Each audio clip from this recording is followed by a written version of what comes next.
What's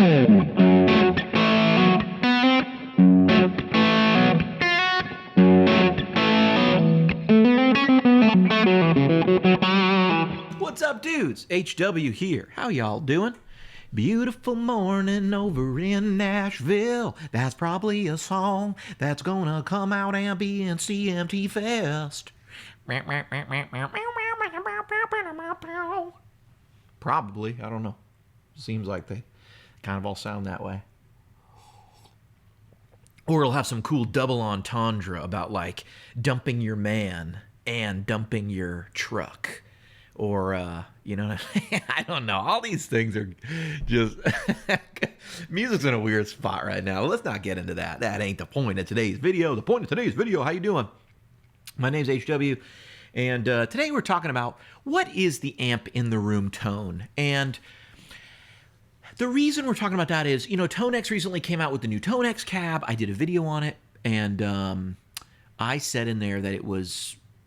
sounded like an amp in the room, you know what I mean? It was. I think they actually are releasing one of the best FRFRs out there at all, you know, or period. I thought the ToneMaster Pro sounded really good. I think this might sound a little better. I'm going to do a side-by-side, and it's not just the features. The high-end actually sounds really nice. ToneMaster Pro, I find myself turning down some of the presence on that thing. I feel like the neutral setting should actually be the presence more at like 4 or 3.5. I wish that were 5. That would make the cab feel a little more neutral. But in the end, you know, the ToneMaster Pro cabinet sounds good. I should do a dedicated video on that, and I will do one. I'll do a shootout too, and people will be interested in that. So today we're talking about amp in the room tone, because in the comments of the last video, there were so many people like, I think amp in the room tone is this, I think amp in the room tone is this. So today I'm going to try to answer what amp in the room tone is, how you recreate it from a modeler, and we'll just really stay in like a pretty theoretical perspective here. And we'll just try to deduce through logic what the heck people are talking about and what's possible and what's impossible. So first off, one of the first things you will notice when you start using a modeler is, hey, it sounds different. And there are a couple of reasons this can be. That you are having the sensation. One is, if you're listening to a modeler through monitors that are ear level and pointed right at you, you're having a different listening sensation than if there's an amp in the room on the floor. The other thing is, a lot of times we stand too close to our amps, and if you actually look at the angle, you realize that amps need several feet before to sort of put out this conical, you know, display of all the frequencies before they actually reach our head. So you actually need to stand a couple feet away from the amp to get it to hear all the frequencies. Now, that's why you can walk around an amp and the sound changes. Now, why then can we hear all the frequencies when we're standing up top? Well, that's because of reflection. The room you're in is usually not treated to have zero reflection. No room is treated to have zero reflection, really.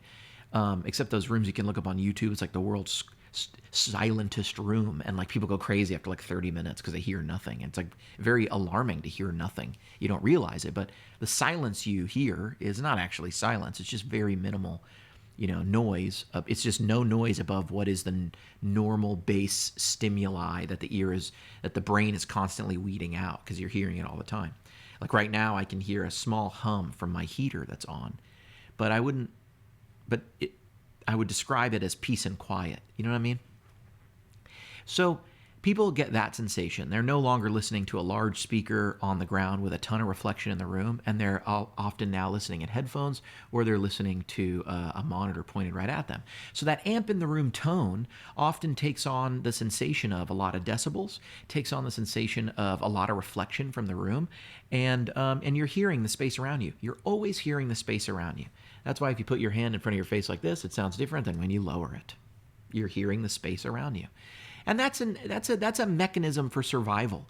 When you hear a loud bang or a boom or something far away, the high end drops off. And so you go, it sounded far away. How do you know that? It's because as a baby, you learned that things that were close and far really have a different semblance. Semblance disappears at large distances. Why? Because the sound wave is so tight, it's so small, it doesn't have enough energy. But a larger sound wave has a lot of energy to be created. That's a lower frequency. And it's literally a larger wave. The distance between the peak and valley is physically more than the small one, which is a higher tone. And so your ear perceives these things across this frequency range, and it tells you information about them. And one of the things, you can test this by, you'll know, it's why you get afraid when someone sneaks up on you. What's the scariest thing? You think you're alone, and someone whispers in your ear. Why? Because a whisper from far away wouldn't sound alarming. But go like this. Rub your two fingers together next to your ear. It's so loud. How is it that loud? It's not even picking up on my mic, but put your two fingers together, rub them together next to your ear.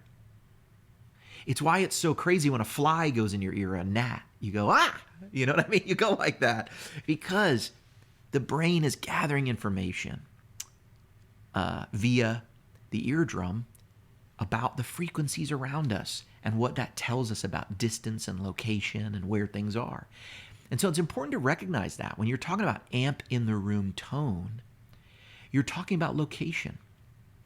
And we're talking about, the listening experience. So one of the first things you can do to sort of restore amp in the room tone to a modeler or get amp in the room tone is have something that is more like an amp in the room. And that's why I think FRFR cabs are popular, and that's really what they're for.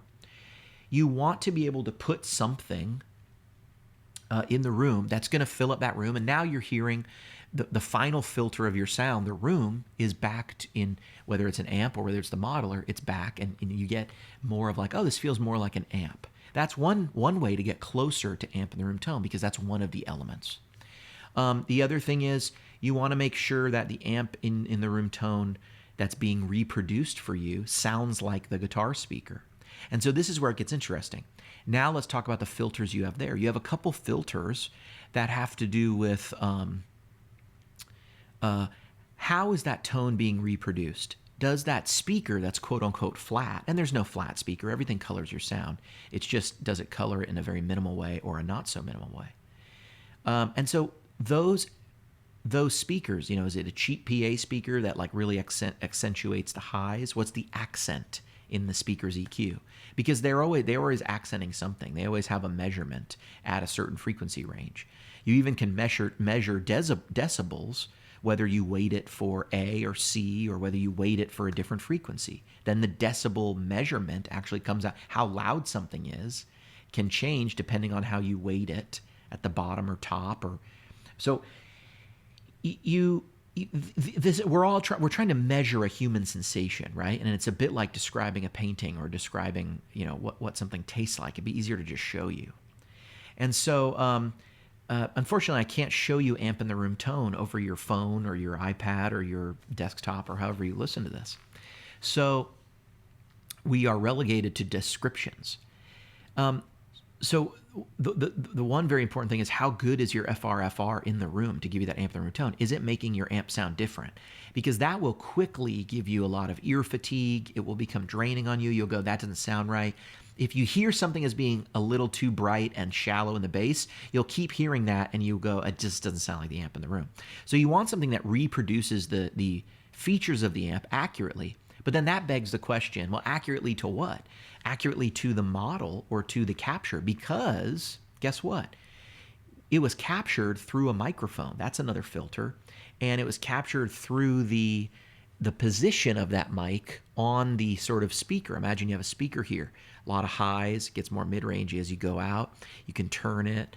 And so there's all those relationships, right? When you're talking about a modeler, you can't strip out the microphone. Someone asked me in the other thing, does that feature strip out the coloration of the microphone? And to that I would say, no, that's impossible. Why? We don't know what microphone you'd be stripping out. If you knew which microphone was used, you could create an EQ that dips where it peaks and peaks where it dips, and you could sort of counteract the effect of an SM57 on a microphone or on a speaker. You could do that. And that happens when you use an SM57. A lot of times people might boost a little bit of the bass and cut a little bit of the high mids. And by doing that, you're counteracting what the SM57 does to the sound. And you might say, there you go, that sounds a little more natural. And it probably is. But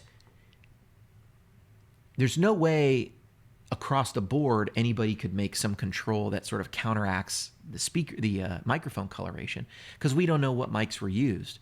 But in general, what I do see some people doing, the M-Power control on the Mission cabs or the on the Tonex cab, they sort of take that the idea of full range and they narrow it, because a guitar speaker is not full range. So that's another difference that will be there for amp in the room sound. And guitar speakers aren't usually as wide range as a full range speaker.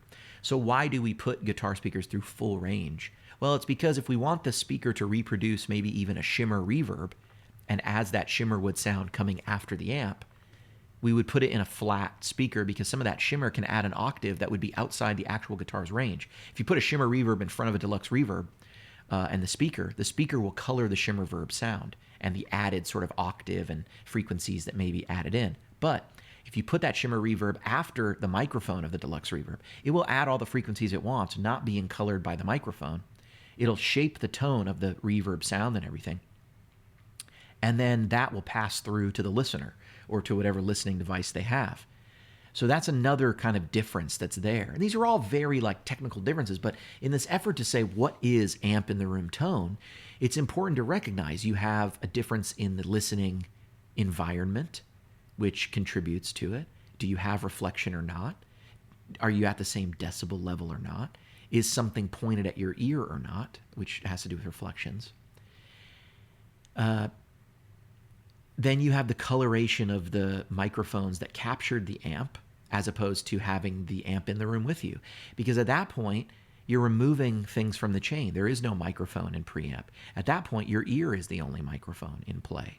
Where you are, that's your position in the room, the position to the amp. You walk around the amp, it changes. You walk around any speaker, it changes. And that's because the throw of the frequencies is changing. And then, of course, is it reproducing accurately, or is it adding frequencies or accenting some over others? Those headrush cabs, in my opinion, are not good. And I'll just tell you, they're not good. When I say something's not good, does that mean you can't get a good sound out of it? No, you might really enjoy it. Everything colors your sound, and so you might like the way it colors your sound. I like the way, my Tube Screamer colors the sound, or I wouldn't use it. I like the way my Royer 121 and SM57 work well together. I like the way they color together. I like different preamps. I like the way it colors the sound. So when you get something like that headrush unit, it adds a lot of low end, like deep low end, and it adds presence, has a hiss on it. And you might like that. That might be you might go, and I see a lot of people go, the metal guys like it because it has all that low end. And people might even listen to that and go, dang, this little 112 sounds like a 412. That's color. That's color. That's an attribute. That's a characteristic. That's okay. Nothing wrong with that. But it's just to say, if I capture my deluxe reverb and put it through it, I notice there's a ton more below 100K on the frequency range coming out of that cab. It just does. The physics of that cab and that speaker accent or lift certain frequencies over others. And my opinion is the Tonex has a very pleasing high end. To me, the Tonex cab and the Kemper cab are the two most natural sounding cabinets. They sound different from each other, just in FRFR mode, I'm noticing. There might be just a hint more presence on the Kemper cab. And I don't know which one is true, but it's just a slight difference. And I also would have to measure, and when I'm listening to them both, are they equal distances between? Am I putting in the exact same thing? I don't know. I haven't done that test yet, but just the general sense I have from playing one, playing the other, playing one, playing the other, in a couple different sit-downs, is just some slight differences that I think they sound different from each other when I'm putting the same types of things through them. So we'll have to see in an A/B test. But in general, what is FRFR, what is amp in the room tone? It's all of these things together. I saw someone say it's the interaction of an amp and a guitar. And to that, I would just say, well, signal flows one way. Signal flows from here or there. Your amp really doesn't affect the sound of your guitar. Feedback will. But the feedback has to be enough decibels to get a string to ring out. So if the string is tuned to A, or I have a D right here, I need frequencies from the D, or from what's coming out, to ring and begin to create oscillation on my string.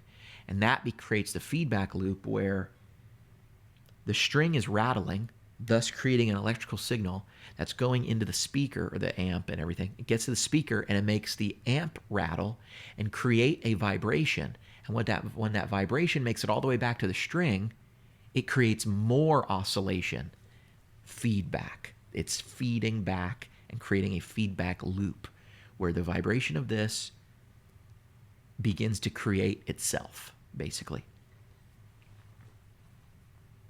Yeah. That's amp in the room tone. And I think a lot of the discussions we have around amp in the room tone are centered around people having a little bit different definitions of it. And that's okay. You can have different definitions of it. People can sort of understand it differently. We all understand things through our own lens. You know what I mean? Anyway, beautiful day in Nashville. I'm HW. This is that new Dumble I put out. Overdrive Deluxe. Sounds killer if you ask me.